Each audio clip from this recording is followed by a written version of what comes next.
Hello, my name is Dr. Joshi with Prestige 2.0, and today we have Jeff with the, make sure I get this correct, American IV Association, talking all things IV. And the reason why we were having this conversation is because at Prestige 2.0, we look at IVs as more than just something that's retail in nature. We look at it as an integral part of a therapeutic protocol that can help improve patient outcomes and achieve the results that they want. And without any further ado, let me go ahead and introduce Jeff. Hey, thanks, man. Appreciate it. You having me. Well, of course. No, tell us a little bit about the association and what you guys do to advance IVs as a therapeutic agent. Sure. AVA, the American IV Association, was formed to be the beacon of resources for people that want to get in the IV hydration business or stay in it. It was formed because we realized there wasn't really a focal point for that industry, and everybody was having to kind of piece together answers and resources. So we formed it to be the single resource for the industry and to be the place where people go to get in that space and also to learn what's necessary to stay in that space. And I think it's important to make that distinction to get into the space and stay into the space because IVs tend to have waxing and waning popularity depending on where you are and kind of what sort of social media clips you hit. But there's a real therapeutic value to the IVs that often gets missed when you look at some of these outlets that are just going in it for more for the financial aspect. What sort of clinical fundamentals should institutions who are looking to implement IV drips really focus on to make sure that they get started the right way? Yeah, I think it all starts with the understanding that you're talking about the practice of medicine. When you're doing IV hydration, a lot of people kind of skirt that issue. It's healthcare, it's wellness, it's not really the practice of medicine. The truth is that every regulatory authority that we interact with and that we advise on, I'm a healthcare business and regulatory lawyer, um, it views this as the practice of medicine. So when you understand that that's the fundamental foundational understanding of all the regulators that matter, board of nursing, board of medicine, board of pharmacy, and your facilities licensure, when you look at all of those things, you understand that the core of this business has to be clinically led, which means there has to be an examination, a diagnosis, treatment, and documentation. There has to be the basic kind of clinical protocol and algorithm that all licensed healthcare professionals run has to be at the heart and soul of their business. No matter how light the treatment is perceived to be, whether you're dealing with cancer infusion or you're dealing with somebody giving a Myers cocktail, the algorithm is the same. You're going to diagnose, prescribe, treat, and document. And you're going to maintain those documents. And you're going to have certain foundational things in place, like policies and procedures and orders, standing orders. You're going to have the right relationship with a PA, NP, or an MD. And a lot of the legwork is really done by AVA at the scientific advisory board level. Hmm. So you don't have to kind of recreate the wheel. You can become an AVA member and find out what key opinion leaders in this space think you need to have in place to do things correctly and safely. And I'm glad you mentioned that because the protocols and the standards brought forward by AVA were really helpful for us personally as we started incorporating IV drips into our therapeutic protocols. For example, when we have a patient on GLP-1 for weight loss and they often then develop constipation, what we'll do is one of the week's regimens, we'll put the GLP-1 into the IV bag, incorporate a certain therapeutic, whether that's NAD plus, and then have that be that part of that week's medication for the patient. So it allows us to, customize the treatment protocols. But that is something that AVA has really been at the lead in. Talk a little bit about why it's important to maintain those protocols because I think that there is this notion that, hey, it's just an IV drip, right? Just a Myers Right, cocktail, just right. a NAD. Why are protocols important? Yeah, because they create a level of integrity and safety and efficacy that needs to be at the heart and soul of these businesses. Otherwise, they're vulnerable to lawsuits by plaintiffs' lawyers. They're vulnerable to regulatory intrusion by licensing boards. and by federal authorities as well. So, how do you beat that? Well, the foundational thing that you have to start with is you have to define quality and you have to document it. It has to do with systems, processes, and every link in the chain in that business. Because if you don't define it for you, it's going to get defined at you, which is one of the things that we're seeing in a number of states that are doing the best they can with limited input or limited understanding.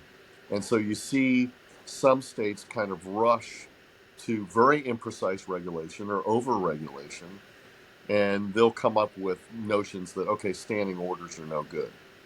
But when you look at, for example, a Myers cocktail, why isn't standing orders okay for an RN when it comes to Myers cocktail? Maybe it makes sense to import, for example, a PA or an NP or an MD for clinical reasons when you're dealing with an NAD application to the bag or extra high doses of vitamin C because you want to boost immunofunction or whatever it is.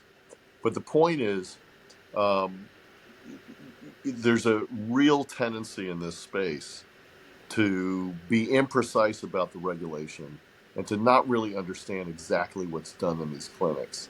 It's really common for us, for example, to get on the phone with the media or regulatory bodies of states, and they will not really understand what's being done there in these facilities.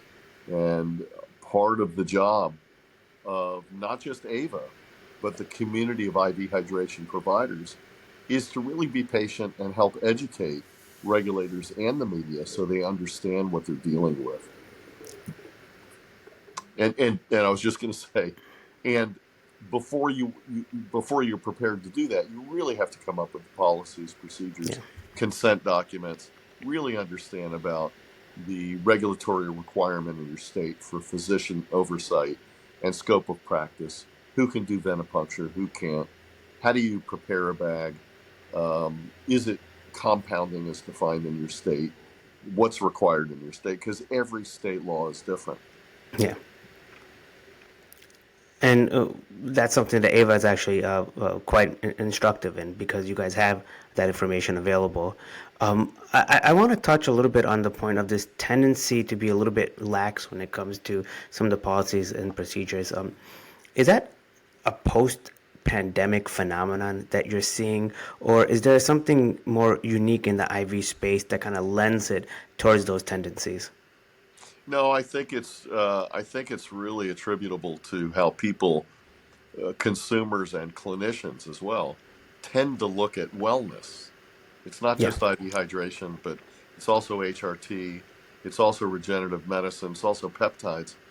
That there's such a huge public demand for wellness that it's really easy for clinicians to take a back seat instead of leading clinically. One of the things that we see throughout wellness is something what I call kind of a juice bar approach to IV hydration. Well, it's also in the regenerative medicine space. It's also in the HRT space and in the peptide space, which is the public has become incredibly driven and invigorated when it comes to wellness solutions. They read stuff they're being marketed to all the time, and they're often going into the physician patient relationship and saying to the physician, and they might even know more than the physician might know. So it's the tides have really shifted in terms of the kind of top down communication style that medicine has typically had with patients, and part of it is, a response to COVID and concern for wellness. Part of it is the internet generation. Now everybody researches everything. So the whole relationship between physician and patient has really transformed significantly, and mostly we see it in the wellness space. Yeah, it's interesting because wellness requires a certain level of initiative from the patients, and often that initiative, if not properly met by equal level of enthusiasm and subject matter expertise from the physician, often leads to one side being dominant over the other. It's an interesting power play to see how things have really shifted in this post-pandemic world. Um, when it comes to IV drips, there's a subjective phenomenon to say, I got a benefit from an IV drip. I feel better. And then Yep. there's an objective benefit, truly, whether that's like a boost in your immune system, reduction in severity of symptoms, whether it's allergic or viral in nature. From a regulatory standpoint, how should practices navigate that to ensure that they're maintaining consistent high quality, knowing that different people benefit in different ways with IV drips? Yeah, I mean, I think part of it is just kind of a simple data capture function. Follow up with the patients. How do you feel to get the subjectives? I think the subjectives are important. Um, a lot of people will just kind of discount it and say that it's not science. It's not a double-blind study. Well, even the subjective reporting by a patient has value and Mm-hmm. substantiates the treatment. I think one of the most common things we hear from people in this industry is that patients always report feeling better. The difficulty is to do data capture that, on some kind of more metric basis, captures how the needle might have moved with respect to cholesterol or with respect to blood pressure or lymphocytes or anything like that that's measurable. And part of the problem is that these encounters tend to be less frequent and they tend to be more irregular. So you'll have Mm-hmm. somebody who's getting sick and they then say, I feel better and I didn't get sick, but you don't see them again until they quote need you the following month because it was their birthday party, and they drank too much and they want to feel better. Yeah. So that feeling better, I think, is a whole lot of it. But in the more kind of deeper, more functional focused practices, whether it's a physician or any other prescribing professional, when they take leadership and interest in a more functional approach to providing health care, not just IV hydration, IV might be one of the modalities, but it's not the only one. Those folks that have more consistent, ongoing relationships with their patients, functional cardiologists, for example, they're actually getting the metrics that validate what they're doing on an entirely therapeutic basis, including with the IV hydration. They might be using certain agents that are designed to produce an outcome, which they then want to measure Hmm. because they're looking for a specific outcome. They're looking for example, inflammatory markers down. They're and that's a common thing in the functional space and I think there's a big difference between folks that are IV hydration businesses and people that use IV hydration as part of the offerings in their wellness setting. It's Yeah. different. I like that a lot, and I feel that the regulatory environment is going to favor the latter. If I were to, let's say, go through like a thought experiment with you on how the GLP-1 shortages have affected really just the patient experience when it comes to when and how they can receive GLP-1 medications. Clearly, the FDA recognized that the shortage label impacted the patient experience beyond just the access of the medications itself. It impacted when and how they can get the medications. Do Right. you see something similar trending in the IV space as well?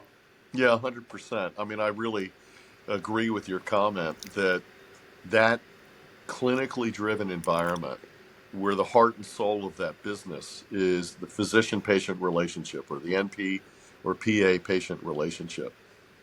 Those models tend to be more regulatorily stable and less vulnerable. Why? Because they depend on, rely on, and assume clinical leadership at the heart of what they're doing. And so they're used to that, diagnose, prescribe, treat, document. They follow that algorithm, and patients like me are going there because I don't want to self-diagnose. I don't want to read something on the internet and think that liposomal glutathione at a particular,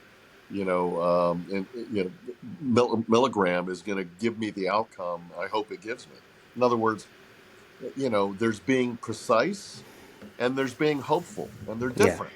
Now, as a patient, I'm going to do a lot of hopeful stuff. I mean, how many vitamins do I take that I hope are doing something, but I don't really know? Plenty. But certain things, when I get on it as a patient, and I go, for example, to a functional cardiologist because I don't like what my cholesterol looks like, for example. I'm going to say, hey, help me get this outcome. And that functional person is then going to come up with a plan, work the plan, measure, work the plan, measure. And I'm going to be led because I don't want to be imprecise. So we've kind of moved, there's like two streams of thought in the wellness space. One is I just want to feel better and I don't care about validating outcome.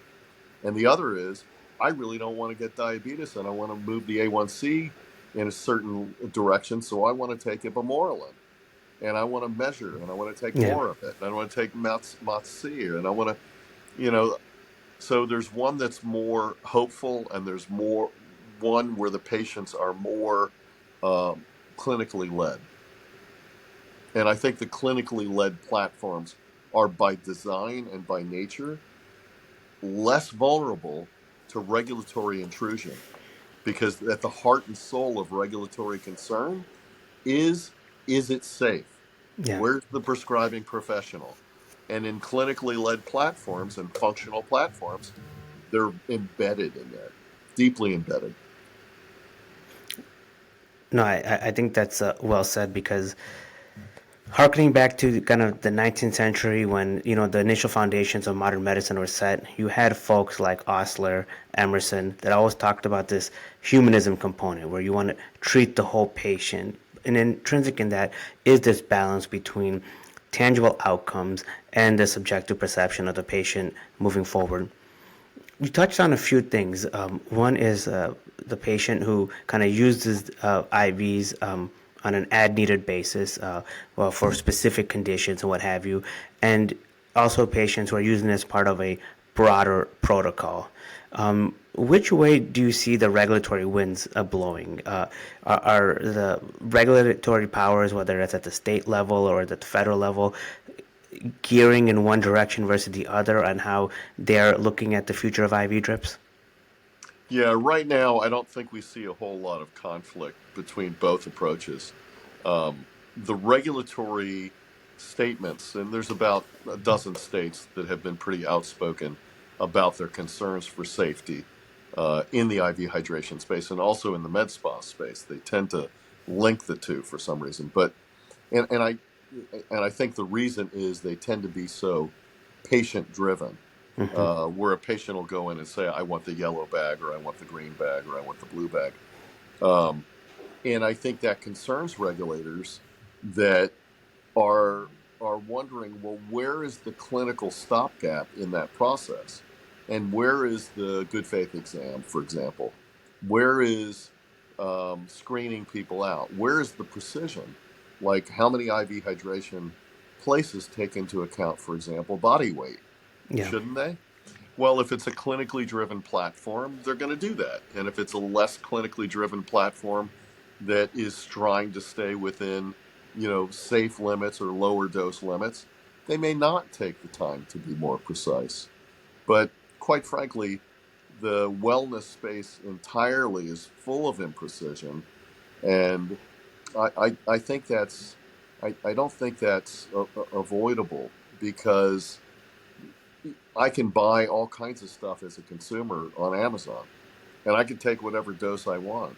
And I can, if I have a headache, I can take as much of Tylenol or I mean, whatever it is that I want to take, and self administer and self diagnose. So there's a huge amount of self diagnosis and treatment in healthcare to begin with. I do think that clinically led platforms are going to be more satisfying and assuring to state and federal regulators for sure. Yeah, in inherent in that is kind of the idealistic view where uh, physicians and patients will sit down and they'll go over different types of behaviors, different type of therapeutics, and have those in-depth conversations. Oftentimes, what happens at a more realistic level is either the physician or the provider will have a knowledge deficit or have some sort of Yeah. consideration that this is something that's outside of the realm of clinical medicine.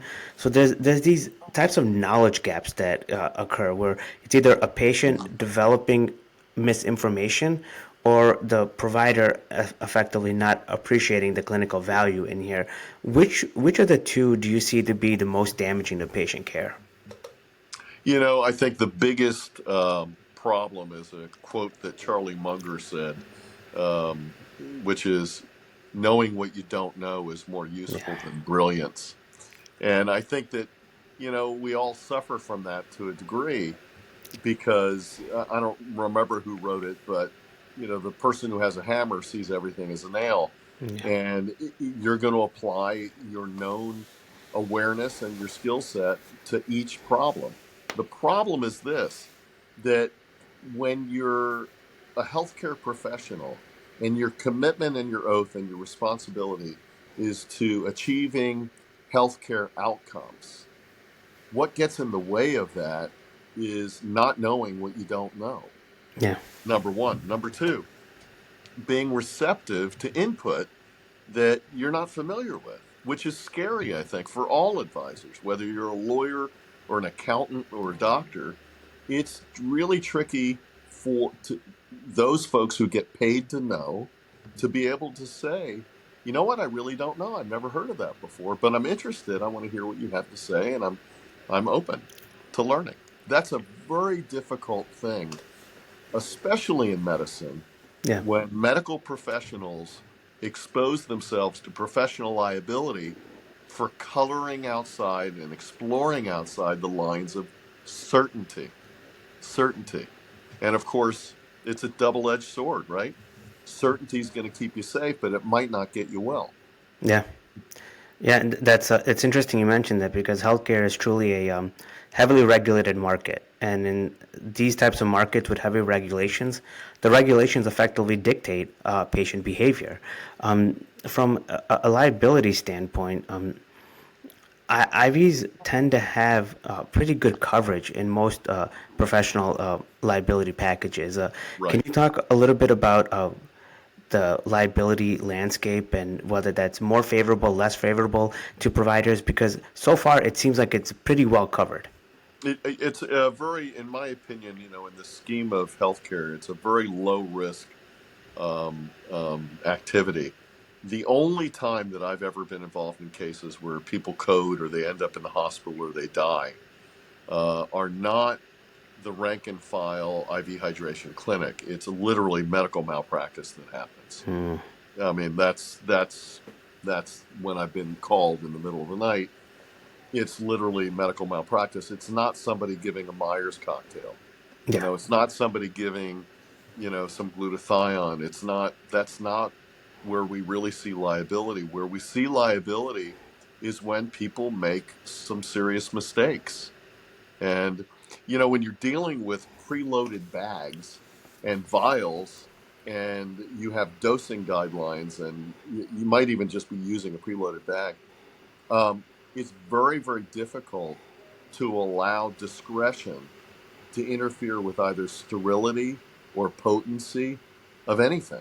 Yeah. But when you get in certain situations where people monkey with the stuff that they've got, sometimes they mess it up. It's very uncommon. I mean, it's happened in my career where I've been directly involved in those cases 3 times, and I've been practicing 38 years. Wow. For I want to maybe take the remaining time that we have to kind of break into two sections. One is maybe something more patient centric, and the other is more provider centric. Yeah. For those patients who are interested in learning more about IV drips and whether that's right for you, often it can be a challenge to know whether you're in the right institution, whether the clinic or the health facility that is offering the IV drips will provide good quality of care in line with what is stipulated. Jeff, kind of seeing the myriad of the IV drips and the world of providers who are offering them, what are some initial tells that a patient should look for to know that they are at a high quality, clinically safe place? Yeah, but the first thing that they should look for is a Q&A. They should look for people that are asking them questions about their health care and their background so that they can be precise in qualifying the patient for care in the first place. It should not be a sprint to an IV pole. Yeah. where the patient just goes in and in 5 minutes they end up in a chair with an IV plugged in. Well, There that was should be, quick.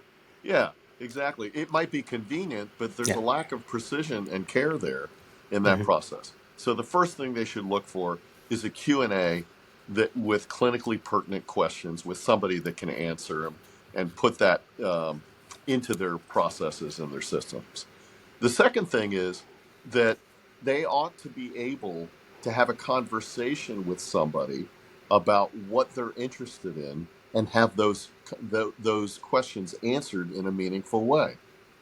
So if they get to the point where they think they want something and they qualify to receive it, and they're asking questions and they're not getting responses, it's probably time to look somewhere else. Those are the two gating issues I think patients ought to look for the most.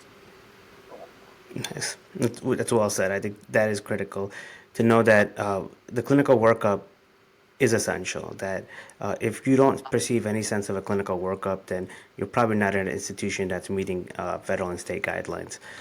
From the provider standpoint, how can you have the clinical workups, you have all those things from a clinical standpoint that are critical, but if you're really assessing whether a patient can truly benefit from an IV drips, what are you looking for from a provider standpoint to a patient to make sure that they understand what they're getting into when patients ask for an IV drip?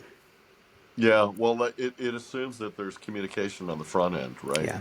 So the patient's concern should also be matched by the clinician to make sure that the clinician isn't creating unrealistic expectations. And so that they know, for example, what the clinical outcome that's sought by the patient is and whether the selection might meet it. If somebody goes in and doesn't complain of nausea, doesn't have nausea, then it would be odd to just add, an antiemetic into the bag like Hmm. Zofran. It would be strange. But, on the clinician side, they ought to be managing the expectation of the patient. Let's say Yeah. they qualify the patient. It's like, well, what are you looking for? What kind of outcome are you hoping for? I've been really dehydrated and or I feel like I'm getting sick, or I'm nauseous because I was, out playing around last night, or whatever it is. I think that kind of precision and communication is essential on the clinician side. Yeah. Well said. In the remaining time that we have, can you talk a little bit about the future of IV drips, how big the market is, number of new patients who are interested in this space, and really what Ava is doing to maintain its leadership, maintain thought leadership, and really serve as the vanguard for the future of the industry? Yeah, great question. Well, it's vibrant.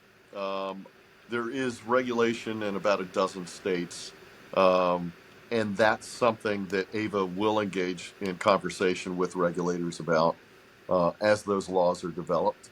And when we're accepted at the table to bring key opinion leaders, we do bring depth of knowledge and information to that kind of process, and we think that the outcomes can be more precise and better for the industry and for patients alike when the key opinion leaders that are part of AVA are welcome into that process. So we're grateful to do it. We think that's one of the mainstays and one of the major reasons to be part of AVA, and one of the benefits as well.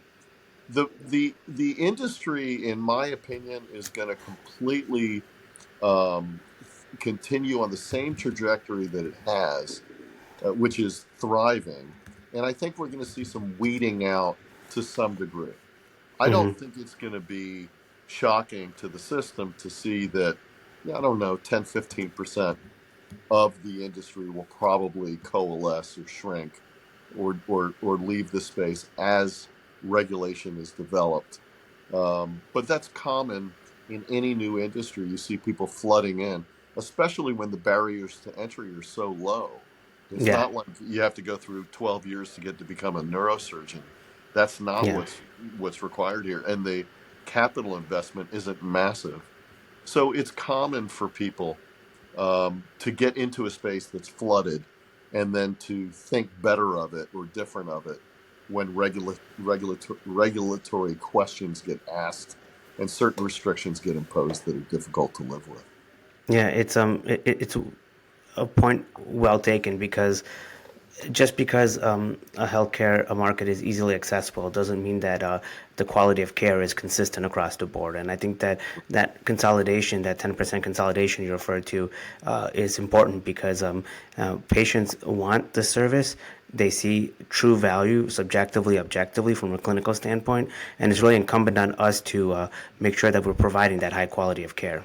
Well, to the point that we first started with, that it's an industry that might be easy to get in, but it might not be an industry that's easy to stay in. Yeah.